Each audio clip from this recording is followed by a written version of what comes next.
எண்ணிக்கொள்ளடி என் சின்ன கண்மணி. அத்தியாயம் 27. வர்ஷினி வருணின் கேபினில் அமர்ந்திருக்க அவளின் பார்வை வெறுப்போடு இருந்தது. காரணம், வருணின் டேபிளில் 2 போட்டோக்கள் அவள் கண்ணில் படுமாறு இருந்தன. ஒன்று அவனின் நண்பர்களுடன் எடுத்துக்கொண்ட வேடிக்கையான புகைப்படம், மற்றொன்று பவியுடன் எடுத்துக்கொண்ட காதல் புகைப்படம். நீ செத்துடன் தெரிஞ்ச பிறகு கூட வருண் உன்னை காதலிக்கிறதா சொன்னா. அப்ப நானும் அவனை பைத்தியக்காரன் தான் நினைச்சேன். நல்ல வேளை நம்மளை விட்டுட்டான்னு கிளம்பி போனேன். ஆனால் அவனை பற்றி விசாரிச்ச அப்புறம் தான் தெரிய வந்துச்சா, இப்படிப்பட்டவனை மிஸ் பண்ணிட்டேனேன்னு ஏங்கி போயிருக்கேன் நான். நீ அவன் பக்கத்தில் இருக்கேன்னு ரொம்ப சந்தோஷப்படாத. கூடிய சீக்கிரமே நீயே அவனை விட்டு பிரிஞ்சு போவ. பெரிய வெப்பன். பவியுடன் வருண் இருந்த புகைப்படத்தை பார்த்து உதடு அசைக்காமல் பற்களை கடித்து கோபத்தில் தன் எண்ணத்தை உரைத்தார். பொண்ணு பார்க்க போயிருக்கீங்களா? அந்த அளவுக்கு நல்ல விஷயம் நடக்க நான் விட்டுடுவேனா? தனக்குள்ளேயே எண்ணத்தை வைத்து கொண்டவள் தன் மொபைலில் யாருக்கும் அழைப்பு விடுத்தாள். ஹலோ, சொல்லுங்க மேடம். ரொம்ப நாளாக கால் பண்ணவே இல்லை. ஏதாவது வேலை இருக்கா? மறுமுனையில் பேசியவனின் குரல் பிச்சை எடுக்காத குறையாக கெஞ்சலில் இருந்தது. சின்ன வேலை தான், ஆனால் சரியாக முடிச்சிட்டா நீ எதிர்பார்க்கறத விட பேமெண்ட் கொடுக்குறேன். வேலை என்னன்னு மட்டும் சொல்லுங்க மேடம், கச்சிதமாக முடிச்சுட்டு உங்களுக்கு கால் பண்ணுறேன். அவள் விஷயத்தை உரைக்க மறுமுனையில் இருந்தவன் நன்கு கேட்டுக்கொண்டான். பேசி முடித்த பிறகு அவள் அழைப்பை துண்டிக்க, இச்சமயம் வருண் அவன் நண்பர்களுடன் எடுத்துக்கொண்ட புகைப்படத்தை கண்டு ஏளனமாக புன்னகைத்தாள். இந்த ஒற்றுமை எத்தனை நாளைக்குன்னு பார்க்குறேன். பெண் பார்க்க கிளம்பிய அனைவரும் ஹாலில் தயாராக இருக்க, பவியை மட்டும் இன்னும் காணவில்லையே என வருண் அவளை தேடி அறைக்கு வந்தான். பவி, ரெடியா? எல்லாரும் வந்துட்டாங்க. இதோ வந்துட்டேன். டீலருக்கு லிஸ்ட்டை ஃபோட்டோ அனுப்பணும். வருணிடம் பேசிக்கொண்டே தன் கையில் இருந்த பேப்பரை ஃபோட்டோ எடுத்து டீலருக்கு அனுப்பி பேப்பரை டேபிள் மீது வைத்துவிட்டு விரைவாய் வெளியேறினாள். வருணின் வீட்டிலிருந்து 2 பெரிய கார் வெளியேறியது. பெண் பார்க்க வருவதாக தகவல் வந்ததால் பெண்ணை தயார் செய்து கொண்டிருந்தனர். கண்ணாடி முன்னே அமர்ந்திருந்த அபிராமி பொம்மை போல் இருந்தாள். அவளுக்கு அலங்காரம் செய்து விட்டது உடன் பிறந்த தங்கை சாமுத்ரிகா. அக்கா ஓகேவா? போதும் சாமு, இதுவே அதிகம். அதிகமா? நினச்ச நீ இப்படி தான் சொல்லுவேன்னு. என்னெல்லாம் பொண்ணு பார்க்க வரும்போது கல்யாணம் பொண்ணாவே ரெடியாக நிற்பேன் தெரியுமா? நான் கல்யாணம் பண்ணிட்டு போகிறதுக்கு முன்னாடி அப்பா கிட்ட சொல்லிட்டு தான் போவேன், உனக்கு பொண்ணு பார்க்குற விசேஷம்லாம் வேணா நேராக கல்யாணம் வைங்கன்னு. இல்லைனா கல்யாணத்துக்குள்ளே அப்பாவோட கஜானாவையே நீ காலி பண்ணிடுவேன். அக்கா, நீ என்கிட்ட நல்லா தான் வாயடிக்கிற, நம்ம அப்பா கிட்ட மட்டும் பூனை மாதிரி நடிக்கிற. நடிப்பில்லை சாமு, எனக்கு அப்பாவை பார்த்தாலே குரலே வரமாட்டேங்குது. நீ அப்படியே அம்மா மாதிரி. அம்மாவும் இத்தனை வருஷமா அப்பாவுக்கு அடங்கியே இருந்துட்டாங்க. இப்போ நீயும் அதே மாதிரி இருக்க. நல்ல வேலை உங்கள் 2 பேர் கூட நான் சேரல. என்ன சொல்லிட்டு இருந்த? கணீர் என்ற குரல் கேட்க அமர்ந்திருந்த அபிராமி திடுக்கென்று எழுந்து நின்றாள்.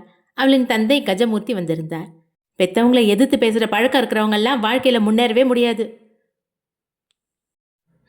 நீங்கள் தான் பேசவே விட மாட்டீங்களே, இதில் எங்கே போய் முன்னேறது? சாமு தனக்குத்தானே பேசிக்கொண்டாள். கம்முனிரு சாமு, அப்பாவை டென்ஷன் ஆக்காத. அபி தன் தங்கையை கையால் எடுத்து அமைதி கொள்ளச் செய்தாள். அருகில் நின்றிருந்த கஜமூர்த்தியின் மனைவி ரமாவதி தன் இளைய மகளை முறைத்தவாறு நின்றார். வளர்த்து வச்சிருக்கா பாரு, வாய்க்கு வாய் பேசுகிற பிள்ளைய, அவளை கடிச்சு வை. கஜமூர்த்தி ரமாவதியை திட்டிவிட்டு அங்கிருந்து வெளியேறினார். ஏண்டி இப்படி ஏட்டிக்கு பொடியாக பேசிக்கிட்டே இருக்க? அப்பா முன்னாடி அமைதியாக இருக்க மாட்டியா? என்னால் முடியலம்மா. பேசாமல் அக்காவுக்கு முன்னாடி எனக்கு கல்யாணம் செஞ்சு வச்சுருங்களேன். இந்த வீட்டிலேருந்து விடுதலையாவது கிடைக்கும். ஒன்றும் பிரச்சனை இல்லை, கட்டியிருக்க புடவையும் நகையும் உனக்கு கழட்டி தரேன். வர மாப்பிள்ளை முன்னாடி நீயே போய் நின்றுக்கோ. எனக்கு ஓகே தான் அக்கா, இருந்தாலும் அப்பா பார்த்த மாப்பிள்ளையாச்சே, என்ன டேஸ்ட்டில் இருக்குமோன்னு யோசிக்கிறேன். இவர்கள் அறைக்குள் பேசி கொண்டிருந்த சமயம் வாசல் தாண்டி உள்ளே வந்த தரகர் விஷயத்தை உரைத்தார். மாப்பிள்ளை வீட்டிலேருந்து வந்துட்டாங்க. குரல் கேட்டு சாமுத்ரிகா முதல் ஆளாக கதவை தாண்டி எட்டி பார்த்தாள். ஒரு கும்பலே வந்தது. என்னம்மா, பொண்ணு பார்க்கவே இத்தனை பேர் வராங்க? மாப்பிள்ளை ரொம்ப பெரிய இடமோ? தெரியலடி, உன் அப்பா தான் பேசினாரு. தெரிஞ்ச ஃப்ரெண்டோட பையன்னு சொன்னாரு. நீ ஒரு புள்ள பூச்சிமா, உன்கிட்ட போய் கேட்டேன் பாரு. வருணின் குடும்பத்தை சேர்ந்த அனைவருமே அங்கு வந்திருந்தனர். வருண், பிரதாப், ராஜேஷ், சாண்டி 4 பேரும் அமர்ந்திருக்க அனைவருமே பார்க்க லட்சணமான முகத்துடன் தான் இருந்தனர். சாண்டிக்கு மட்டும் தீக்காயம் தென்பட்டது. நிச்சயம் இவரை தன் தந்தை மாப்பிள்ளையாக தேர்ந்தெடுத்திருக்க மாட்டார் என நம்பினாள் சாமுத்ரிகா. மாப்பிள்ளை யாரா இருக்கும்? குழம்பி போய் மீண்டும் தன் அக்காவின் அருகில் சென்று நின்றாள். மொத்தம் 4 பசங்க வந்திருக்காங்க. இதில் யார் மாப்பிள்ளை எப்படி கண்டுபிடிக்கிறது? உனக்கு அந்த கஷ்டம் வேணாம், கொஞ்ச நேரத்தில் அப்பாவே கூப்பிட்டு அறிமுகப்படுத்துவார் என்றாள் அபி. கஜமூர்த்திக்கு வருணை நன்றாகவே அடையாளம் தெரியும். வருணின் தந்தை சோமு இவருக்கு நல்ல நண்பர். வாங்க தம்பி வாங்க, உங்கள் அப்பா வரலையா? தந்தையை பற்றி விசாரிக்கிறாரே என யோசித்தான் வருண். உங்களுக்கு அப்பாவை தெரியுமா? என்ன தம்பி இப்படி கேட்டுட்டீங்க? நானும் உன் அப்பாவும் ஃப்ரெண்ட்ஸு. ரொம்ப சந்தோஷம். அப்பா கிட்ட காலையில் பேசினேன். பொண்ணு பார்க்க வர விஷயம் அவருக்கு தெரியும். கடைசி நேரத்தில் வேலை வந்துருச்சு, அதனால் அவரால் இங்கே வர முடியல. அப்படியா? உங்கள் அப்பாவும் கூட வந்திருக்கலாம். வந்திருந்த அனைவரையும் வரவேற்று நன்கு உபசரித்தார் கஜமூர்த்தி. அண்ணே நேரமாச்சே, பொண்ணை அழைக்கலாமே. தனம் நேராக விஷயத்திற்கு வந்தார். உடனே தன் மனைவி ரமாவதியை திரும்பி பார்த்தார் கஜமூர்த்தி. அர்த்தம் புரிந்து கொண்ட ரமாவதி தன் பெண்ணை கைப்பிடித்து வெளியே அழைத்து வந்தார். டேய் மாப்பிள்ள, பொண்ணை தலை நிமிந்து பாருடா, இல்லைன்னா 2 பேரில் பொண்ணு யாருன்னு குழப்பம் வந்துடும். சாண்டி ராஜேஷ் தலை நிமிராது அமர்ந்திருப்பதை பார்த்து கேலி செய்தான். அபிராமி வெளியே வந்தாள். அவள் இயல்பாகவே கூச்ச சுபாவம் கொண்டவள். எவருடனும் எளிதில் பேசிவிட மாட்டாள். என்னங்க, பொண்ணு தலை நிமிந்தாதானே முகத்தை பார்க்கறதுக்கு? பவி உரைத்தது கேட்டு ஜெனியும் தலையசைத்தாள். அதனை பொண்ணு ரொம்ப சங்கோச்சப்படுவாங்க போலையே, தலை தூக்கவே இவ்வளோ நேரம் யோசிக்கிறாங்க என்ன ஜெனியும் உரைக்க. உங்கள் பேர் என்னங்க? பவி எழுப்பிய வினாவிற்கு அபிராமி கஜமூர்த்தியை பார்த்தாள். அவரது கண் அசைத்த பிறகுதான் பெயரை உரைத்தாள்.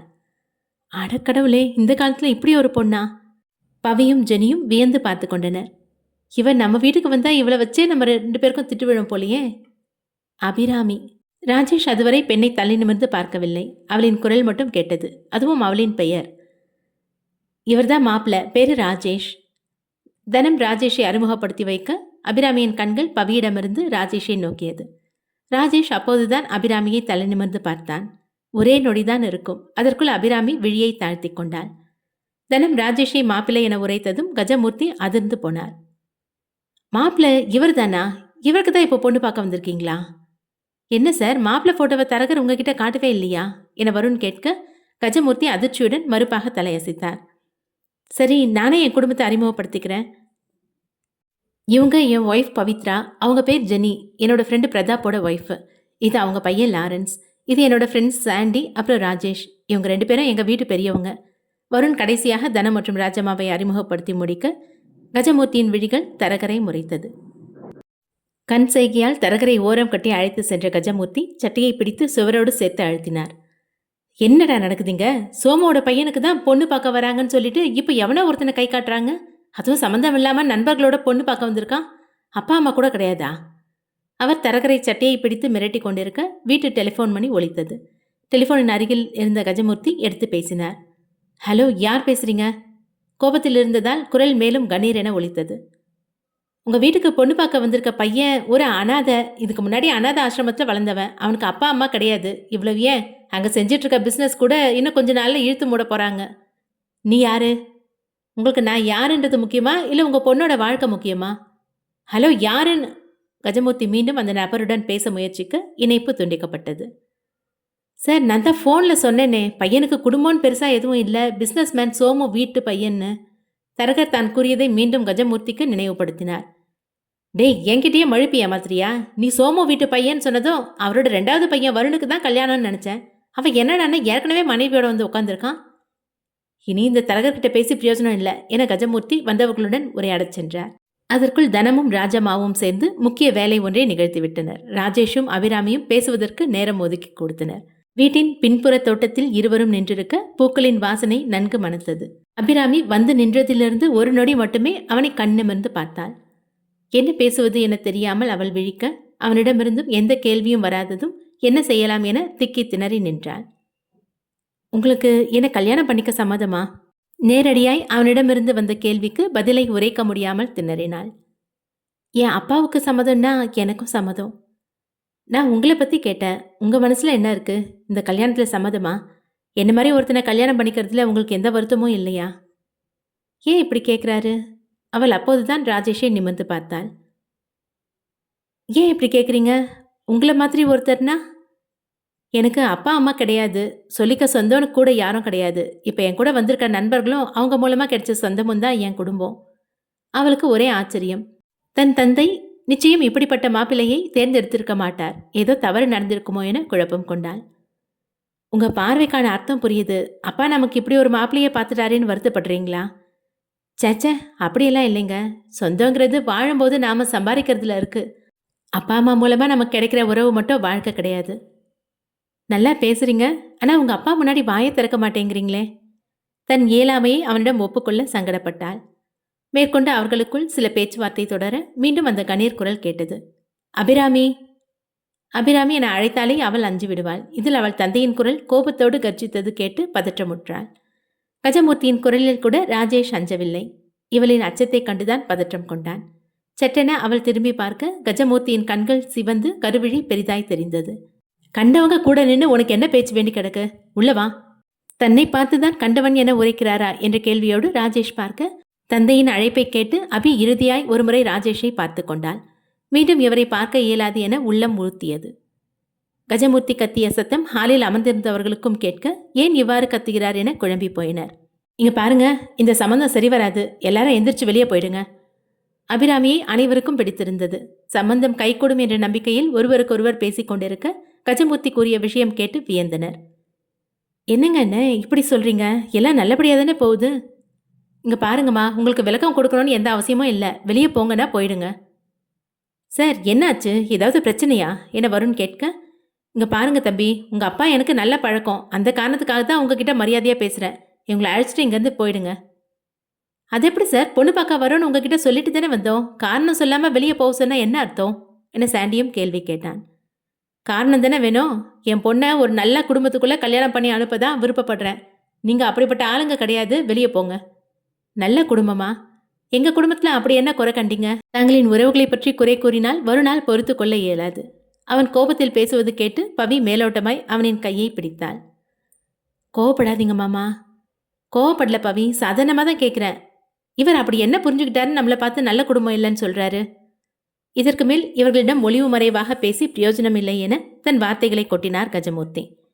இங்க பாருங்க தம்பி, எந்த அப்பனா இருந்தாலும் இந்த மாதிரி ஒரு அநாத பையனுக்கு கல்யாணம் செஞ்சு கொடுக்க ஒத்துக்க மாட்டான். குடும்பமா வந்து பொண்ணு கேட்டிருந்தா பரவாயில்ல, குடும்பம் மாதிரி ஒரு நாடக கம்பெனியை கூட்டிட்டு வந்தா யாரு பொண்ணு கொடுப்பா? கஜமூர்த்தியின் வார்த்தைகள் கேட்டு அபிராமியின் அருகே நின்றிருந்த ராஜேஷ் நொந்து போனான். சில வருடங்களுக்கு முன்பு வரை கூட ஆசிரமத்தில் தான் வாழ்ந்தான். அப்போது கூட எவரும் அநாதை என அழைத்ததில்லை. உங்க வார்த்தையை இதோட நிறுத்திக்கோங்க சார். இந்த சம்மந்தம் வேணான்னு சொல்றதுக்கு எந்த காரணம் நீங்க சொல்லியிருந்தாலும் நான் ஏத்திருப்பேன். இந்த காலத்துல கூட இவ்வளோ வயசுல மூத்தவரா இருக்க நீங்க ஒருத்தரை பார்த்து அப்படி ஒரு வார்த்தையை சொல்ல உறுத்தலாம் இல்லை? வருண் கேட்ட கேள்வி கஜமூர்த்திக்கு குத்தலாக தான் இருந்தது. ஆனால் எப்படியேனும் இந்த சம்பந்தத்தை நிறுத்த வேண்டும் என கடுமையான வார்த்தைகளை கூறினார். நீங்க காரணம் கேட்டீங்க, நான் சொல்லிட்டேன். இதோட எல்லாம் முடிஞ்சது. இந்த மாதிரி ஒரு பையனுக்கு எங்க சம்பந்தம் கொடுக்குறாங்களோ அங்க போய் சம்பந்தம் வச்சுக்கோங்க. கஜமூர்த்தி இறுதியாய் கையெடுத்து வணங்கினார். தனத்திற்கு மனம் வேதனையாக போனது. தன் ஏற்பாட்டினால்தான் இந்த சம்பந்தம் கைகூட இருந்தது. இங்கு வந்து இப்படி ஒரு அசம்பாவிதம் நடந்து விட்டது என வருந்தினார். கஜமூர்த்தி வருணிடம் அவமரியாதையாக பேசுவது ராஜேஷிற்கு பிடிக்கவில்லை. அபிராமியை விட்டு விலகி வருணின் முன்னே வந்தவன், வருண் போதுண்டா, நம்ம போலாம். தன்னிடம் பேசிய ராஜேஷின் கண்களை நேராக பார்க்கவில்லை வருண். அவனின் பார்வை கஜமூர்த்தியை தான் நோக்கியிருந்தது. உனக்கு அந்த பொண்ணை பிடிச்சிருக்கா ராஜேஷ்? வருண் கேட்ட கேள்வியில் கஜமூர்த்தி அவனை முறைத்தார். தேவையில்லாம எதுக்குடா இதெல்லாம், நாம போலாம் வா. நான் கேட்ட கேள்விக்கு என் கண்ணை பார்த்து பதில் சொல்லு. வருண் ராஜேஷை பார்த்து நேரடியாக கேட்டான். கஜமூர்த்தியை ஒருமுறை ஓரக்கண்ணால் பார்த்த ராஜேஷ் வருணிடம் தன் பதிலை கூறினான். பிடிச்சிருக்கு. அதுவரை தன் தந்தையின் சொற்களை கேட்டு சங்கடத்தில் தலை குனிந்திருந்த அபிராமி ராஜேஷின் பதிலில் நிமிர்ந்து பார்த்தாள். அபிராமி, உங்களுக்கு ராஜேஷை பிடிச்சிருக்கா? வருண் அடுத்ததாய் தன்னிடம் கேள்வி கேட்பார் என அவள் சற்றும் எதிர்பார்க்கவில்லை. கைகள் படபடக்க இதயம் வேகமாய் துடித்தது. கஜமூர்த்தி அபிராமியை முறைக்க அந்த பார்வையில் உடனே அறைக்குள் புகுந்து கொண்டாள். அதன் பின் அவள் வெளியே வரவே இல்லை. உங்களை மாதிரி நாகரிகம் இல்லாம இல்லை நாங்க. எங்க வீட்டு பொண்ணுங்க பெத்தவங்க பேச்சை கேட்பாங்க என்றார் கஜமூர்த்தி. ரொம்ப தப்பு பண்ணிட்டீங்க சார். உங்க வார்த்தையில அடக்கம் இருந்திருக்கணும். எங்க ராஜேஷை பார்த்து அப்படி ஒரு வார்த்தை சொல்லிட்டீங்கல்ல. இனி இதே வாயாலேயே என் பொண்ணை கட்டிக்கோங்க மாப்பிள்ளன்னு இவன் கிட்ட வந்து கேட்பீங்க. வருண் உரைத்தது கேட்டு அவனின் குடும்பத்தார்களும் மற்றவர்களும் வியந்து பார்த்தனர். வருணின் வார்த்தை கேட்டு கஜமூர்த்தி சிரித்தார். எனக்கு என்ன பைத்தியமா, இப்படிப்பட்ட ஒரு ஆளை தேடி வந்து பொண்ணை கட்டிக்கோங்கன்னு கேட்கறதுக்கு? உங்கள் பொண்ணை நீங்கள் அறைக்குள்ளே பூட்டி வைக்கலாம், ஆனால் அவங்களோட மனசை பூட்டி வைக்க முடியாது. இப்போ சொல்கிறேன் கேட்டுக்கோங்க. ராஜேஷ் தான் உங்கள் வீட்டோட மூத்த மாப்பிள்ளை. நீங்களே வந்து கல்யாணத்துக்கு சம்மதம் சொல்லுவீங்க. வாடா போலாம். வருண் அனைவரையும் அழைத்து கொண்டு வெளியேறினான். அவர்கள் சென்றதும் தரகரின் கன்னத்தில் பலாரென அறை விட்டார் கஜமூர்த்தி. அந்த அறையை வாங்கியவர் வருணின் பின்னாலேயே ஓடிவிட்டார். வருண் கோபமாக இருந்ததால் சாண்டி தான் காரை ஓட்டினான். சாண்டியின் அருகே இருந்த சீட்டில் வருண் அமர்ந்திருக்க, பின் சீட்டில் பவி, தனம், ராஜேஷ் மூவரும் அமர்ந்திருந்தனர். மற்றொரு காரில் பிரதாப், ஜெனி, ராஜம்மா, லாரன்ஸ் நால்வரும் பின்தொடர்ந்தனர். வருண், இருந்தாலும் நீ கோவப்பட்டிருக்க வேண்டாண்டா. அவர் உண்மை தானே சொன்னாரு. எந்த அப்பாவா இருந்தாலும் என்ன மாதிரி ஒருத்தனுக்கு கல்யாணம் செஞ்சு கொடுக்க சம்மதிக்க மாட்டாங்க. அமைதியாக கிளம்பி வந்திருக்கலாம். புறப்படுற சமயத்தில் ஒரு பொய் சொல்லி அவரை டென்ஷன் ஆக்கிட்டோம். பொய்யா? நான் என்ன பொய் சொன்னேன் ராஜேஷ்? அதான் சொன்னியே, அவரே என்னை தேடி வந்து கல்யாணம் பண்ணிக்கோங்க மாப்பிள்ளன்னு கேட்பாருன்னு. டேய், நான் சவால் விட்டுட்டு வந்திருக்கேன். அந்த சவாலில் நான் ஜெயிச்சே ஆகணும். அதுக்கு நீ அந்த பொண்ணை காதலிக்கணும். என்ன பண்ணுவியோ எனக்கு தெரியாது. அந்த பொண்ணு தான் நம்ம வீட்டு மருமக. என்ன அத்தை, நான் சொல்கிறது சரிதானே? ஆமாம் மாப்ள, நீங்க சொல்றது சரிதான். அவருக்கு வாய் அதிகம். அவரே நம்ம ராஜேஷை தேடி வந்து பொண்ணை கட்டிக்கோங்கன்னு கேட்கணும். நீங்க 2 பேரும் என்ன பேசுறீங்க? இதெல்லாம் நடக்கிற காரியமா? ராஜேஷ், இவ்ளோ வருஷமா அவர் கூட இருக்கீங்க. உங்களுக்கு தெரியாதா என்ன? நினைச்சிட்டாருல, நடத்தி முடிச்சிருவார் என் மாமா. பவி வருணை பற்றி பெருமையாக புகழ்ந்தாள். பவி, உனக்கு ஒரு விஷயம் சொல்லட்டா? நீ மாமான்னு கூப்பிடும்போது கேட்க நல்லா இருக்கு. ஆனா யாரோ யாரையோ கூப்பிடுற மாதிரி இருக்கு. பழையபடி என்ன வருண்னு பேர் சொல்லியே கூப்பிடு. அவளுக்கும் அவ்வாறு கூப்பிடுவது பிடிக்கவில்லை. தன் தாய்க்காக தான் அழைத்தாள். தற்சமயம் வருணே தன் விருப்பத்தை அவளின் தாய் முன் உரைத்துவிட அவளுக்கு சௌகரியமாக போனது. அத்தை, அந்த தரகரோட ஃபோன் நம்பர் இருக்கா? இருக்கு மாப்ள. அந்த நம்பரை எனக்கு அனுப்பி வைங்க. மிச்சத்தை நான் பார்த்துக்கிறேன். வருண், சொன்னா கேளுடா, பிரச்சனை வேணாம். முடியாது ராஜேஷ். அவர் பேசின வார்த்தைக்கெல்லாம் பதில் சொல்லியே ஆகணும். இப்படி பேசுறது நல்லா இல்லைன்னு சொன்ன பிறகும் அதே பானையில் பேசுறாருன்னா நட்பு பற்றி அவரோட புரிதல் அவ்வளோதான். நான் அவருக்கு புரிய வைக்கிறேன். கஜமூர்த்தியை பற்றி பேசும்போது வருண் கோபம் கொள்ளத்தான் செய்தான். அவர்கள் வீடு சென்று சேரும் நேரம் இரவு 7 மணி தாண்டி இருந்தது. கோபமாக மாடிப்படி ஏறி மதுபாட்டில் வைத்திருந்த அறைக்குள் புகுந்து விட்டான் வருண். வருணுக்கு எப்போதும் போல் பழக்கம் தொடர்கிறது. வருத்தமாக இருந்தாலும் ஆனந்தமாக இருந்தாலும் மது அருந்துவான். ஆனால் தற்சமயம் குடும்பத்தவர்கள் வீட்டில் இருப்பதை அவனின் கோபம் மறந்துவிட்டது. அன்றைய இரவு உணவை தயார் செய்வதற்காக பெரியவர்கள் இருவரும் கிச்சனுக்குள் இருக்க ஜெனியும் பவியும் நடந்ததை பற்றி பேசிக் கொண்டிருந்தனர். பவி, அந்த பொண்ணு ரொம்ப அமைதியான குணம் போல. நம்ம வீடு அடாவடியான கேங்கு, செட் ஆகுமா? பொண்ணு கொஞ்சம் தைரியமான ஆளாக இருந்திருக்கலாம். மற்றபடி வருணோட முடிவில் தப்பு எதுவும் இல்லைன்னு தான் தோணுது. என்ன தைரியம் இருந்தால் நாம் அத்தனை பேர் இருக்கும்போதே ராஜேஷை பார்த்து அப்படி சொல்லுவார் என்ன ஜெனி கோபம் கொள்ள பவிக்கும் அதே எண்ணம் இருந்தது. அதுவும் கரெக்ட் தான். அதுக்காகவாவது அவர் ராஜேஷை தேடி நம்ம வீட்டு வாசப்படி ஏறணும் என தன் விரலை உயர்த்தி கூறினாள் பவி. நல்லா இருக்கு நீங்கள் 2 பேரும் பேசுறது. வருணை சமாதானம் செய்வீங்கன்னு பார்த்தா கூட சேர்ந்து நிற்கிறீங்க. இதெல்லாம் நமக்கு தேவையா? அவரோட பொண்ணு யாருக்கு கட்டி கொடுக்க விருப்பமோ அவங்களுக்கு தான் கட்டி கொடுப்பாரு. என்ன ராஜேஷ், உன்னர் மாமனாருக்கு வக்காலத்து வாங்குறியா? ஏன் பவி, நீ வேற. அவர் என்ன மாப்பிள்ளன்னு பேச்சு கூட சொல்லலை. அதான் வருண் சொல்லிட்டாரே, கண்டிப்பாக வாசப்படி ஏறி வந்து நிற்பார் பாருங்க. அவர் அப்படியே எப்படிரா விஷயத்த சொல்றதுன்னு தயங்கிறத எங்கள் கண்ணால் பார்க்கணும். என்ன ஜெனி? பவியும் ஜெனியும் ஒரு சேர ஹைஃபை கொடுத்து கொண்டனர். அவர்கள் பேசிக் கொண்டிருந்த சமயம் பவியின் மொபைல் ஒலிக்க அட்டன் செய்து பேசினாள். டீலரிடமிருந்து அழைப்பு வந்திருந்தது. சொல்லுங்கண்ணா. ஏம்மா, கடைக்கு தேவையான லிஸ்ட்டை அனுப்புறேன்னு சொல்லி வேற என்னமோ அனுப்பியிருக்கு? இல்லையே, லிஸ்ட்டு தானே அனுப்புனேன். நீ அனுப்புனதில் வேற என்னமோ எழுதியிருக்குமா? ஒன்றும் புரியல. இன்னைக்கு நேரம் ஆச்சு. நாளைக்கு லிஸ்ட் அனுப்புங்க. சாயந்தரத்துக்குள்ளே பொருளை கடைக்கு அனுப்பிடுறேன். சரிங்கண்ணே. பவி உடனே தன் மொபைலை எடுத்து அவருக்கு அனுப்பிய ஃபோட்டோவை பார்த்தாள். அதில் எழுதியிருந்தது கண்டு வியந்து போனாள். உடனே தன் அறைக்கு சென்று அந்த பேப்பரையும் எடுத்தாள். அதை படித்ததும் அவளின் விழிகள் கோபம் கொண்டது. உடனே வருணை தேடினாள். வருண் மேல் அறைக்கு செல்வதை அவள் முன்பே கவனித்திருக்க அங்கே சென்றாள். பவி படியேறுவதை கவனித்த நண்பர்கள் பதற்றமுற்று விழித்தனர். டேய் பிரதாப், பவி மேலே போறாடா, வருண் குடிச்சிட்டு இருக்கான் என்றான் ராஜேஷ். நிஜமாவா? போய் வேணான்னு அவன்கிட்ட சொல்ல வேண்டியது தானே? பதற்றமாய் உரைத்தவாறு பிரதாப் படியேறினான். அதுக்கு தைரியம் இருந்தால் நான் ஏன் பவி பக்கத்தில் நின்று பேசிட்டு இருக்க போறேன்? பதிலை உரைத்து கொண்டே ராஜேஷ் பின்தொடர்ந்தான். ராஜேஷ், பிரதாப், சாண்டி மூவரும் அந்த அறையை கடந்த சமயம் பவி அதிர்ச்சியோடு அறைவாசலில் நின்றிருந்தாள். வருண் முழு மதுபாட்டிலை அப்படியே அருந்தி கொண்டிருந்தான். பவி, அது வருணுக்கு ஒரு பழக்கம் இருக்குது. சோகமாக இருந்தாலும் சந்தோஷமாக இருந்தாலும் உடனே குடிச்சிருவான். மற்றபடி அடிக்கடி குடிக்கிற பழக்கம்லாம் கிடையாது. பிரதாப், இத்தனை வருஷமாக எனக்கு இது தெரியவே இல்லையே என அதிர்ச்சி விழிகளுடனே கூறினாள். அது நீ எப்பவும் அவன் கூட சண்டை போட்டுட்டே இருந்ததுனால அவனுக்கு பிடிச்சது பிடிக்காததெல்லாம் தெரிஞ்சு வச்சிருக்க. அவனோட ஒரு சில பழக்கங்கள் மட்டும் உனக்கு தெரியாமல் விட்டு போயிடுச்சு.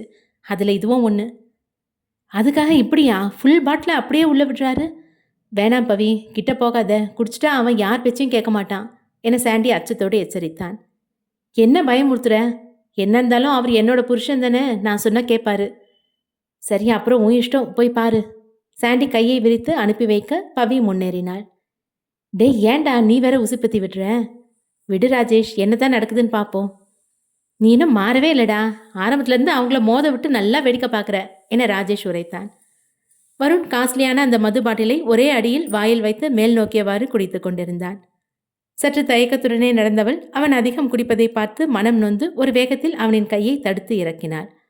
அவள் தடுத்து பிடித்திருந்த கையில்தான் மது குடுவியை தாங்கியிருந்தான் வருண். ஏன் இவ்வளோ குடிக்கிறீங்க, அதுவும் வீட்டுக்குள்ளேயே? ஒரு பெண்ணின் குரல் கேட்டு போதையில் இருந்தவன் கண் திறந்து பார்க்க பார்வை மங்கலாக தெரிந்தது.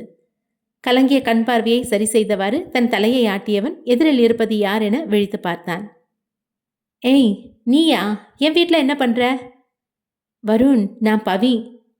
பவியோ நொவியோ உனக்கு இங்கே என்ன வேலை? என்னாச்சு உங்களுக்கு? இப்படி அளவுக்கு அதிகமாக குடிச்சதும் இல்லாமல் உளறீங்க? என் வீடு, என்னோட பாட்டில், நான் குடிக்கிறேன். உனக்கு என்னடி வந்துச்சு? முதல்ல நீ எதுக்கு இங்கே வந்த? வருண் கேட்ட கேள்விகளில் நண்பர்கள் மூவரும் வியந்து நின்றனர். இவனுக்கு என்னடா ஆச்சு? வருண், நீங்க என்னையா வீட்டை விட்டு வெளியே போக சொல்றீங்க? உன்னை தாண்டி பஜாரி, என் கண்ணு முன்னாடி நிக்காத. வருண் கூறிய வார்த்தைகள் கேட்டு பவி வியந்து போனாள். அவளின் பின்னே நின்றிருந்த சாண்டி விஷயம் புரிந்து சிரிக்க ஆரம்பித்தான். வர்ஷினி அவள் நினைத்தது போலவே ராஜேஷின் பெண் பார்க்கும் நிகழ்வை தடுத்தாள். கஜமூர்த்தியின் வீட்டு டெலிஃபோன் எண்ணிற்கு அழைப்பு விடுத்த ஆள் வர்ஷினியுடன் போனில் உரையாட அவன் கூறியது கேட்டு மகிழ்வோடு புன்னகைத்தான். நிஜமாவா சொல்ற? அப்படியா சொன்ன? ஆமாம் மேடம், கம்பெனியை இழுத்து மூட போகிறாங்கன்னு சொன்னதும் கஜமூர்த்திக்கு ரொம்ப கோவம் வந்துடுச்சு. அடுத்து நான் யாருன்னு தான் கேட்பாரு. அதனால் உடனே காலை கட் பண்ணிட்டேன். வெரி குட், உன் அக்கௌண்ட்டுக்கு பணத்தை அனுப்பிட்டேன், பார்த்துக்கோ. மேடம், இன்னும் பெரிய வேலை ஏதாவது இருந்தாலும் கொடுங்க, நான் கண்டிப்பாக செய்கிறேன். தேவைப்பட்டா கூப்பிடுறேன். வர்ஷினி தான் பேசிக் கொண்டிருந்த நபரிடமிருந்து அழைப்பை துண்டிக்க அப்போது அவளின் தந்தை பத்ரிநாதன் அரைக்கதவை தட்டினார். Yes, come in. என்ன வர்ஷினி, ஃப்ரீயாக இருக்கியா இல்லை இப்போவும் பிஸ்னஸ் பற்றி தான் யோசிக்கிறியா? ஒன்று பார்க்கணுன்னா நானே தனியாக அப்பாயின்மெண்ட் போடணும் போல இருக்கேன். நான் பிஸ்னஸ் பண்ணும்போது கூட இந்த அளவுக்கு பிஸியாக இல்லை. வாங்கப்பா, இத்தனை வருஷமாக நீங்கள் பார்த்துக்கிட்ட பிஸ்னஸை என்னை நம்பி கொடுத்துருக்கீங்க. அதை நான் மேலும் உயர்த்தணும்ல. பிஸ்னஸை பற்றியே யோசித்து உன் உடம்பை கவனிக்காமல் விட்டுறாத. ஆரோக்கியம் ரொம்ப முக்கியம். நேரத்துக்கு சாப்பிடணும், தூங்கணும். சரிப்பா, நான் என்னையும் கவனிச்சிட்டு தான் இருக்கேன். உங்களுக்கும் அம்மாவுக்கும் ஃப்ளைட்டுக்கு டைம் ஆச்சுல்ல? ஆமாம்மா, இப்போ கிளம்பணும். சரி, பத்திரமா போயிட்டு வாங்க. உன்னை கல்யாணம் செஞ்சு கொடுத்து உன் கணவரோட வெளியூர் அனுப்பி வைக்கணும். நீ என்னடான்னா எங்கள் 2 பேரையும் வெளியூர் அனுப்பி வைக்கிற. வாழ்க்கையை என்ஜாய் பண்ணுங்கப்பா. அதிகபட்சம் நீங்கள் திரும்பி வரத்துக்குள்ளே ஒரு சந்தோஷமான செய்தி சொல்லுவேன். அவள் சந்தோஷமான செய்தி என கூறியதுமே பத்ரிநாதன் புரிந்து கொண்டார். நிச்சயம் திருமண விஷயமாக தான் இருக்கும் என்று. அவளை கூறட்டும் என பொறுமை கொண்டார். தன் தாய் தந்தை இருவரையும் வாசல் வந்து வழி அனுப்பி வைத்தாள். தாய் தந்தையை வழி அனுப்பி வைத்த பிறகு அவள் உறங்குவதற்காக அறைக்கு செல்ல வீட்டு வேலைக்கார பெண்மணி குரல் கொடுத்தாள். மேடம், சாப்பிடாம போறீங்க? என் பசியே உன்னால் போக்க முடியாது, சாப்பாடு வேணாம். இவளின் மனநிலையை புரிந்து கொள்ளவே முடியவில்லை என வேலைக்காரம்மா விழித்து பார்த்தார். அறைக்கு சென்றவள் கண்ணாடி முன்னே நின்று தன்னுடைய ஹை போனிட்டெயிலை அவிழ்த்தாள். தன் விரல்களை கூந்தலுக்குள் நுழைத்து தடவி விட்டு ஸ்டைலாக பார்வை கொடுத்தாள். உன்னை அடையிற வரைக்கும் என் பசி அடங்காது வருண். I love you. முதலாய் அவன் வீட்டு கார்டனில் வருணுடன் அமர்ந்து பேசியதெல்லாம் நினைவுக்கு வந்தது. அன்றுதான் வருணின் வீட்டில் ஷர்மியை நகை திருடியதாக அவமானப்படுத்தியது. அனைவரின் முன்பும் அன்றுதான் உரக்க கத்தி கூறினான் வருண் தான் பவியை நேசிப்பதாக. நல்ல வேளையாக இந்த பைத்தியத்திடமிருந்து தப்பித்தோம் என அவள் கிளம்ப மறுநாளில் இருந்துதான் அவனை பற்றிய ஒவ்வொரு தகவல்களாக தெரிய வந்தது. எந்த பெண்ணுக்கும் மயங்காத ஆண்மகன், பிசினஸில் தன்னுடைய துறையில் தனக்கான ராஜ்யம் கொண்டவனாக இருப்பவன். திரும்பும் இடமெல்லாம் இவனின் பெயரை ஒலிக்க முழுதாய் அறிந்த பிறகுதான் மனதை பறிகொடுத்தான். இவனின் காதலை உணர்ந்த சமயம் பவிக்கும் வருணுக்கும் திருமணம் முடிந்திருந்தது. அதற்காக தன் காதலை விட்டுக் கொடுக்க முடியாது என அடம் பிடிக்கிறாள் இப்போது. மறுபுறம் கஜமூர்த்தியின் மீது கோபம் கொண்ட வருண் பல மாதங்களுக்கு பின் மதுவை கையில் தொட்டான். ஒரு வேகத்தில் முழு பாட்டிலையும் காலி செய்ய அதற்குள் பவி அவனின் கையை பிடித்து தடுத்தாள். டேய் சாண்டி, நாங்களே அவனுக்கு என்ன ஆச்சுன்னு தெரியாமல் விழிக்கிறோம். இதில் நீ ஏன்டா சிரிக்கிற? புது பைத்தியம். ராஜேஷ், இன்னுமாடா உங்களுக்கு விஷயம் புரியல? எல்லாரும் குடிச்சதும் உலகத்தை மறப்பாங்க. இவன் பொண்டாட்டியை மறந்துட்டான். அதை எப்படிடா பொண்டாட்டியை மறக்க முடியும்? வெயிட் அண்ட் சி ராஜேஷ், எப்படின்னு நம்ம பையன் காட்டுவான் பாரு. வருண், வேணா, நீங்கள் ரொம்ப பேசுகிறீங்க. ஏய், கையை நீட்டி பேசுறியா என்ன? என் பின்னாடி எத்தனை பொண்ணுங்க சுற்றுறாங்க தெரியுமா? நீ ஒருத்தி தான் அடங்காமல் இருக்க. ஏன்னா நீ பொண்ணே கிடையாது, ராட்சசி. எனக்கு யாருன்னு நினச்சி பேசுகிறீங்க? அப்போது அந்த லெட்டர் எந்த பொண்ணு கொடுத்தது? இவள் டீலருக்கு ஃபோட்டோ எடுத்து அனுப்பிய லெட்டரை பற்றி கேட்க வருணுக்கு ஒன்றும் புரியவில்லை. ஏய், இன்னும் ஏன் இங்கே நிற்கிற? டேய் சாண்டி, இவளை எங்கேருந்து கூட்டிகிட்டு போடா. பவிக்கு உள்ளம் அழும் நிலைக்கு தள்ளியது. வருணை பார்த்தவரை அவள் நிற்க பிரதாப் முன் வந்து பேசினான். பவி, அவன் ஏதோ வளர்றான். பவின்னு உன் பேரை சொன்னதும் சின்ன வயசுலேருந்து பேசி பழகின ஞாபகத்தில் சண்டை போடுறான். கொஞ்ச நாளைக்கு முன்னாடி நீ எங்கள் ஆஃபீஸில் ஷர்மியாக வேலை செஞ்சல, அந்த ஞாபகம் கூட இல்லை போல. அப்போ நான் தான் பொண்டாட்டிங்கிற விஷயமே மறந்து போச்சா? பொண்டாட்டியா? அப்போ உனக்கு கல்யாணம் ஆயிடுச்சா? பாவம், எவன் உங்ககிட்ட மாட்டிட்டு சின்னாபின்னப்படுறானோ தெரியலையே. வருண் போதையில் கூற அதை கேட்டு பவி விழி விரித்தாள். வருண் பேசியது கேட்டு சிரித்து கொண்டே அருகில் வந்தான் சாண்டி. வருண், எவனோ இல்லை, அந்த பாக்கியசாலி நீ தான். நானா? ஆமாண்டா, நீ தான் பவியோட புருஷன். சேச்சே, இவளை எவனாவது கல்யாணம் பண்ணிப்பானா? யோசிச்சு பாரு. இவளை கல்யாணம் செஞ்சுக்கிட்டா கூட சண்டை போட்டே வாழ்க்கை வீணாக போவோம். பொண்ணுன்னா அடக்கம் வேணாமா? பேச்சுல ஒரு சாந்தம் இருக்கவானா? இவ பஜாரிடா. வருண் வேணாண்டா, போதை தெளிஞ்சப்புறம் ரொம்ப வருத்தப்படுவேன். ஆமா ராஜேஷ், கண்டிப்பா நான் வருத்தப்படுவேன். இவள கட்டிக்கினவனுடைய நிலைமைய நினைச்சு வருத்தப்படுவேன். பாவம்டா அவன். யாருன்னு கண்டுபிடிச்சு அவனுக்கு இவகிட்ட இருந்து விடுதலை வாங்கி தருவேன். விவாகரத்து தான் அவனுக்கு விடுதலை தரும். வருண் கூறிய வார்த்தை கேட்டு பவி அதிர்ச்சியின் உச்சத்திற்கே சென்றாள். வருண் தன் மீது இவ்வளவு வெறுப்பை வைத்திருக்கிறாரா என்று. போச்சு, இதுக்கு மேல நாம என்ன சொன்னாலும் இவனுக்கு புரியாதுடா. ராஜேஷ் சொல்றது சரிதான் பவி, நீ இங்கிருந்து போ, இவனை நாங்க பாத்துக்கிறோம். இப்போதைக்கு என்ன சொன்னாலும் மாத்தி தான் பேசுவான். எதுவா இருந்தாலும் நாளை காலையில கேட்டுக்கலாம் என பிரதாப் கூற, ஏற்கனவே அவள் தன் கையில் இருக்கும் லெட்டருக்கு என்ன அர்த்தம் என கோபம் கொண்டிருக்க, இதில் தன்னை யார் என்றே தெரியாமல் பேசும் வருணை என்ன செய்வதென அங்கிருந்து கிளம்பிவிட்டான். டேய் ராஜேஷ், நீ ஒன்றும் வருத்தப்படாத. அந்த பொண்ணை நான் உனக்கு கல்யாணம் பண்ணி வைக்கிறேன். கஜமுத்திக்கு நான் பாடம் கற்றுக் கொடுக்குறேன். டேய், என் வாழ்க்கையை பற்றி எனக்கு எந்த கவலையும் இல்லைடா. நீ தான் ஏன் என்ன ஆக போறியோன்னு எனக்கு தெரியல. ஏன்டா, எனக்கு என்ன குறைச்சல், நல்லதான் இருக்கேன். வருண் போதையில் தள்ளாடியாவாறு கூற அவன் கையில் இருந்த மது பாட்டிலை வாங்கி வைத்தான் பிரதாப். ஏய் பிரதாப், இன்னும் கொஞ்சம் தாண்டா, கொடு அத. பிரதாப்பிடமிருந்து மீண்டும் மது குடவையை பிடுங்கி குடித்தான் வருண்.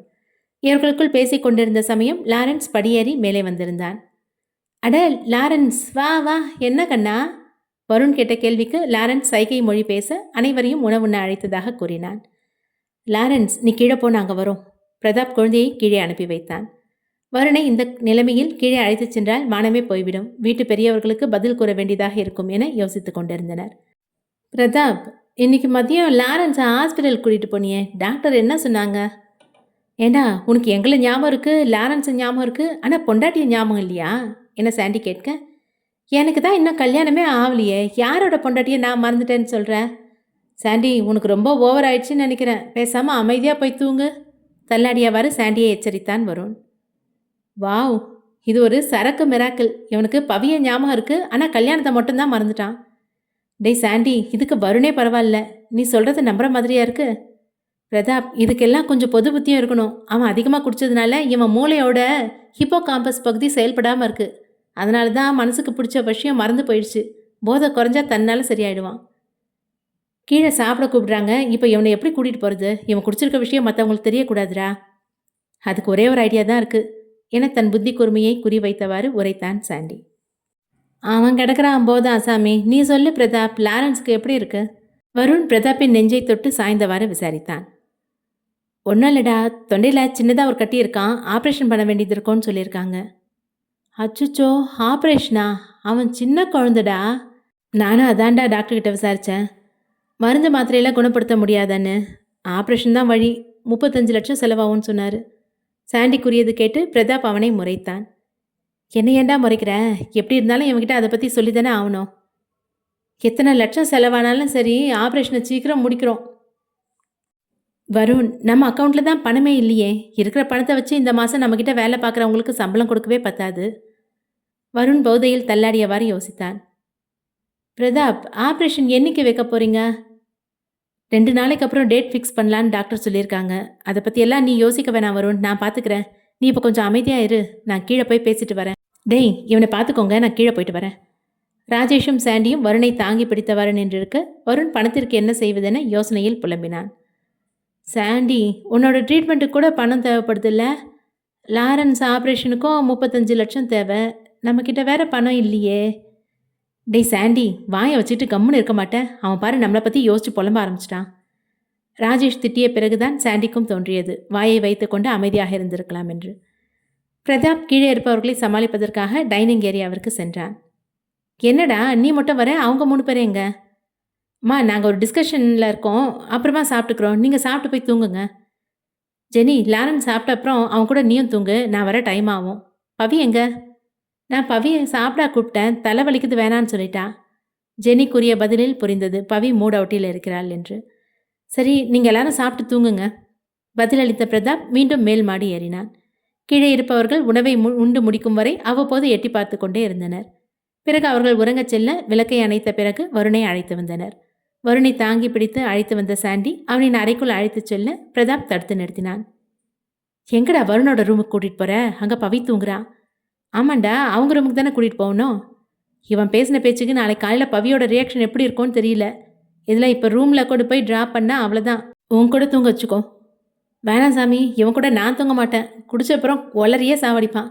இவனுக்கு என்னோட ரூமில் தூங்க வச்சுட்டு நான் ராஜேஷ் கூட போய் தூங்கிக்கிறேன். என்னமோ பண்ணு, அவன் தூங்கின அப்புறம் தான் நீ ராஜேஷ் ரூமுக்கு போகணும். பிரதாப் சாண்டியை நம்பி வருணை விட்டு சென்றான். ஒரு வழியாய் தன் அறை படுக்கையில் வருணை உறங்க வைத்தான் சாண்டி. உறக்கம் கண்ணை கட்டியதால் ராஜேஷின் அறைக்கு சென்றான். பவி அவளின் அறை படுக்கையில் காலை கட்டிக்கொண்டு உறங்காது அமர்ந்திருந்தாள். அச்சமயம் அறைக்கு வெளியே சத்தம் கேட்க கதவை திறந்து பார்த்தாள். வருண் டைனிங் டேபிளில் மூடி வைத்திருந்த உணவுகளை திறந்து பார்த்து சத்தத்தை எழுப்பிக் கொண்டிருந்தான். எங்கே வீட்டு பெரியவர்கள் எழுந்து விடுவார்களோ என அச்சம் கொண்டு விரைந்து சென்று அவனின் கையை பிடித்தாள். ஐயோ பேய்! வருண், கத்தாதீங்க, நான் தான் பவி. உங்கள் 2 பேருக்கும் பெரிய வித்தியாசம்லாம் ஒன்றும் இல்லை. நீ இன்னும் என் வீட்டில் தான் இருக்கியா? ஆரம்பிச்சிட்டியா என சலிப்போடு நெற்றியை பிடித்தாள். இங்கே பாருங்க, என் அம்மாவும் பிரதாப்போட அம்மாவும் ரூமில் தூங்கிட்டு இருக்காங்க. சத்தம் போட்டு அவங்கள எழுப்பிடாதீங்க. நீங்கள் குடிச்சிருக்க விஷயம் அவங்களுக்கு தெரியக்கூடாது. பிரதாப்போட அம்மா இங்கே இருக்கிறது சரி, உன்னோட அம்மா ஏன் என் வீட்டில் இருக்காங்க? அது எப்படி உங்களுக்கு கல்யாணம் ஆன விஷயத்த மட்டும் சரியாக மறந்துருக்கீங்க? சாண்டி கூட சேர்ந்து நீயும் 2 பேருக்கு போட்டியா என்ன? அவனும் எனக்கு கல்யாணம் ஆச்சுன்றான், நீ ஏன் கல்யாணம் ஆச்சுன்னு சொல்கிற? இவரிடம் பதில் எதிர்பார்ப்பது தன் தவறுதான் என பவி விஷயத்திற்கு வந்தாள். சரி, அதெல்லாம் விடுங்க. இங்கே என்ன பண்ணுறீங்க? எனக்கு பசிக்குது, அதான் சாப்பிட வந்தேன். அப்பாவியாய் பசிக்கு எழுங்கிய குழந்தை முகம் பார்த்து அவளை ஏக்கம் கொண்டாள். இங்கே பாருங்க, நீங்கள் ரூமுக்கு போங்க, நான் சாப்பாடு கொண்டு வரேன். ஆஹா, உன்னை நம்ப மாட்டேன்ப்பா. நீ என்னை பழி வாங்க பேதி மாத்திரையை கலந்தாலும் கலந்துருவ, ராட்சசி. இதுக்கு மேலே இவரை விட்டால் சரி வராது என முந்திய பவியாய் யோசித்தாள். அவனின் சட்டையை பிடித்து தன் முகத்திற்கு நேராக இழுத்தாள். இனி ஒரு வார்த்தை பேசுனா என்னடி பண்ணுவேன்? நீங்கள் என்ன தொட்டிங்கன்னு கத்தி சத்தம் போடுவேன். அப்புறம் எல்லாரும் சேர்ந்து என்ன உங்களுக்கு கல்யாணம் பண்ணி வச்சுருவாங்க. அடி பாவி, அப்படிலாம் பண்ணாத, நான் ரூமுக்கு போகிறேன். அவன் பவ்யமாக அறைக்குள் சென்று அமர்ந்து கொண்டான். இவளோ கட்டிய கணவனிடமே இப்படியெல்லாம் பேசி அச்சுறுத்த வேண்டியதாக இருக்கிறது என நினைத்து புலம்பிக் கொண்டே தட்டில் உணவை எடுத்தாள். பிளேட்டில் உணவையும் கையில் வாட்டர் பாட்டிலையும் எடுத்துக்கொண்டு அவள் அறைக்குள் நுழைய அவன் உணவிற்காக காத்து கொண்டிருந்தான். சீக்கிரம் கொடு, பசிக்குது. நானே ஊட்டி விடுறேன், இருங்க. அவனின் எதிரே அமர்ந்து தட்டில் இருந்த உணவை பிசைந்து ஊட்டிவிட்டாள். அமைதியாகத்தான் உண்டு கொண்டிருந்தான். திடீரென அழ ஆரம்பித்தான். வருண், சத்தம் போடாதீங்க, இப்போ ஏன் அழறீங்க? எனக்கு என் அம்மாவை பார்க்கணும் போல இருக்கு. நீங்கள் ஒன்றும் சின்ன குழந்தை கிடையாது. உங்கள் அம்மா இறந்து போய் பல வருஷம் ஆச்சு, அது கூட ஞாபகம் இல்லையா? கேள்வி கேட்டவாறே அவனுக்கு உணவை ஊட்டிவிட்டாள். ஞாபகம் இருக்கு, நான் ஸ்கூல்லேருந்து வீடு திரும்பி வரும்போது என் அம்மாவோட இறந்து போன உடல் என் வீட்டோட நடு கோடத்தில் வச்சுருந்தாங்க. மேலே வெள்ளை துணியை போற்றி விட்டுருந்தாங்க. அன்றைக்கி எனக்கு தெரியாது என் அம்மாவை தூக்கிட்டு போயிடுவாங்க, திரும்ப வர மாட்டாங்கன்னு. அவன் பேசும்பொழுது கண் கலங்கியிருக்க தொண்டை வலித்தது போல் எச்சில் விழுங்கி சரி செய்தவாறு பேசினான். அடுத்தடுத்த நாள் கடந்து பல வருஷங்கள் மாறிப்போச்சு. ஆனாலும் என்னைக்காவது என் அம்மாவை மறுபடியும் பார்க்க முடியாதான்னு ஏங்கிட்டு தான் இருக்கேன். உன்னை பார்க்கும்போது எனக்கு பொறாமையாகவே தான் இருக்கும் பவி. ஏன்னா உனக்கு அப்பா அம்மா 2 பேருமே பக்கத்தில் இருந்தாங்க. தனக்கு கிடைக்காதது மற்றவங்களுக்கு கிடைச்சா அதுக்காக வெறுப்பை காட்டுற ஆள் கிடையாது நான். உனக்கு கிடைக்கிற அன்பை பார்த்து ஏங்கி போய் தான் எனக்கும் கிடைக்காதான்னு கோபம் வரும். என் அம்மாவுக்கு உன்னை ரொம்ப பிடிக்கும் பவி. அதுக்காகவே குறைஞ்சபட்சம் 3 நாளைக்கு ஒரு தடவையாவது உன்னை நேரில் சந்திக்கணும்னு தோணும். என்னவோ தெரியல, பார்க்கும்போதெல்லாம் உன் கூட சண்டை போட தோணும். இல்லைன்னா என் அம்மா ஞாபகமாகவே இருக்கும். இங்கே எதுவும் மாறாது. இழந்தது திரும்ப கிடைக்கிறதெல்லாம் ரொம்ப பெரிய விஷயம். அதுக்கெல்லாம் புண்ணியம் செஞ்சுருக்கணும். அவனின் மனம் நொந்த வார்த்தையை கேட்டவள் தட்டை வைத்துவிட்டு இருக்க அணைத்து கொண்டாள். ஏய், என்ன எதுக்கு நீ கட்டிப்பிடிக்கிற? தள்ளி உட்காரு. போதையிலும் அந்த வெறுப்பை தெளிவாக கொடுத்தான். முடியாது, நீங்க என்னோட வருண். தான் ஒரு பாக்கியம் இல்லாதவன் என வருந்தினான் வருண். யார் சொன்னா நீங்க பாக்கியசாலி இல்லைன்னு? உங்க வாயால நீங்களே சொல்லியிருக்கீங்க நான் உங்களுக்கு திரும்ப கிடைச்சது பெரிய விஷயம்னு. அவனை கட்டி அணைத்தவாறு பேசினாள் பவி. நீ எனக்கு கிடைச்சியா? ஒன்றும் புரியலையே என வருண் கேட்க, நான் எப்பவும் உங்க கூடவே தான் இருப்பேன். இனிமே நீங்க அத்தையை நினைச்சு அழக்கூடாது. கூடிய சீக்கிரம் அவங்களே நமக்கு மகளா வந்து பிறப்பாங்க. அமர்ந்தவாறு அவனை அணைத்திருந்தவள் விலகி முகம் பார்த்தாள். இவளின் கண்கள் ஏன் கலங்கியுள்ளது என வருண் பார்த்து கொண்டிருந்த சமயம் அவள் அன்போடு நெற்றியில் முத்தமிட்டாள். ஏய், நான் தனியா இருக்கேன்னு என்கிட்ட உரிமை எடுத்துக்காத, விலகு. இந்த அடாவடியான வருணை அடக்கி ஆள்வது பவிக்கு மிகவும் பிடிக்கும். அதுவும் அவன் வெறுக்கை மேலும் சீண்டி பார்ப்பது அவளுக்கு இதமானது. தொடர்ந்து கண்கள் கன்னங்கள் என முத்தத்தை அவள் கொடுக்க இவன் போதையில் விலக்கிவிட்டான். விலகுன்னு சொல்றேன்ல. வருண், என் கண்ணை பாருங்க.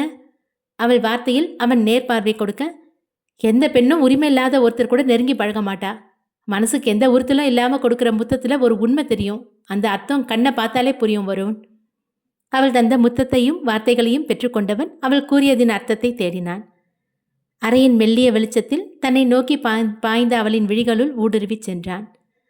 நான் உனக்கே உனக்கானவள், நீ எனக்கே சொந்தம் என முழு மனதோடு அவள் அமர்ந்திருக்க பார்வை மோதலில் அர்த்தம் புரிந்தது. இவளின் கண்கள் அழைப்பது தன்னைத்தானா என அவனின் மனம் தடுமாற, அடை மடையா உன்னைதான் என புத்தி நடுநெஞ்சில் கொட்டியது. விளக்கிய கைகள் இப்போது தானாய் அவளின் கன்னம் பற்றி நெருங்கியது. தலை சாய்ந்த கோணத்தில் இருவரின் உதடுகளும் மோதிக்கொள்ள அவனின் மது போதை அவளுக்குள்ளும் ஏறியது. போர் முத்தத்தில் உதடுகள் மோதும் சத்தம் எழுந்தது. தன்னிலை மறந்தவனாய் ஆவல் கொள்ள முத்தம் தாண்டி முழுதாய் கேட்டான். கட்டில் சண்டைக்கு இடம் போதாமல் வெற்று தரையில் போர்வையோடு விழுந்தனர். அந்த இரவு நீண்ட பொழுதாய் கழிந்தது. சூரிய வெளிச்சம் ஜன்னல் திரைக்கு நடுவே ஊடுருவ அதன் வெளிச்சத்தில் இருவரும் எழுந்தனர். அவள் அவன் மீது சாய்ந்திருக்க அவளை வளைத்த கரங்களை நீட்டி சோம்பல் முறித்தான். தன் மேனி உரசி உறங்கியவளின் முகம் பார்த்தான். அவளும் பார்க்க சந்தேகம் கொண்டாள்.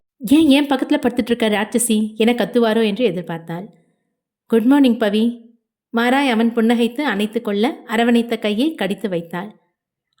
வலிக்குதிரி, ஏன் கடிக்கிற? அவள் பதிலேதும் கூறாமல் குளியல் அறை நோக்கி சென்றாள்.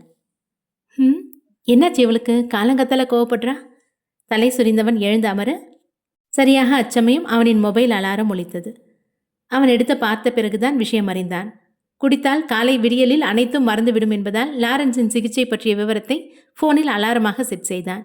திரையில் வந்த செய்தியை படித்து நினைவு கூர்ந்தான். என்ன செய்யலாம் என அவன் யோசனையில் அறைக்குள்ளே நடந்து கொண்டிருக்க குளிக்கச் சென்றவள் ஈரத்தலையுடன் வெளியே வந்தாள். அவன் யோசனையில் இருக்க இவள் ஒரு வார்த்தை கூட விசாரிக்கவில்லை. ஹேர் ட்ரையர் மூலம் தன் கூந்தலின் ஈரத்தை வடிக்கச் செய்து கொண்டிருந்தாள். பவி அவளை அணைத்தவாறே பின்னால் வந்து நின்றான். இவள் எந்த அசைவும் காட்டாது அமைதியாக தன் வேலையை கவனித்தாள். நான் இதுவரைக்கும் பண்ணக்கூடாதுன்னு நினச்ச ஒரு விஷயத்தை இன்னைக்கு பண்ண போகிறேன். இவர் எதை சொல்கிறாரு என அவளின் கண் பார்வை கேள்வியோடு நோக்க, என்னன்னு கேட்க மாட்டியா? எனக்கு எதுக்குப்பா வம்பு? ஏதாவது கேட்டால் அடங்கா பிடாரி பஜாரின்னு சொல்லுவீங்க.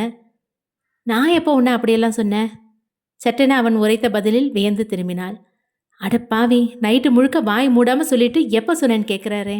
அறைக்கு வெளியே டைனிங் ஏரியாவில் உணவுண்ண தயாராக காத்து கொண்டிருந்தனர் அவனின் நண்பர்கள். நேரம் காலை 8:30 மணி நெருங்கியிருந்தது. என்னடா இன்னும் வருண காணல, ரெடி ஆயிட்டானா இல்லையா என பிரதாப் கேட்க, எனக்கு எப்படிரா தெரியும்? அவங்க ரூம் கதவு தான் இன்னும் திறக்கவே இல்லையே. அடப்பாவி, வருண உன்னோட ரூம்ல தானே தூங்க வைக்க சொன்ன? பிரதாப் வியந்து கேட்ட சமயமே வருணின் அறை கதவு திறக்கப்பட பவி கோபத்தோடு வெளியே வந்தாள். காலை உணவை உண்பதற்காக அவள் சாண்டியின் அருகே வந்து அமர வருணும் வந்தான். இன்னும் ரெடி ஆகலையா வருண்? நீங்கள் முன்னாடி போங்க பிரதாப், நான் வந்துடுவேன். ஆமாம் சாரு நைட் டியூ. சாண்டி அமைதியாயிரு.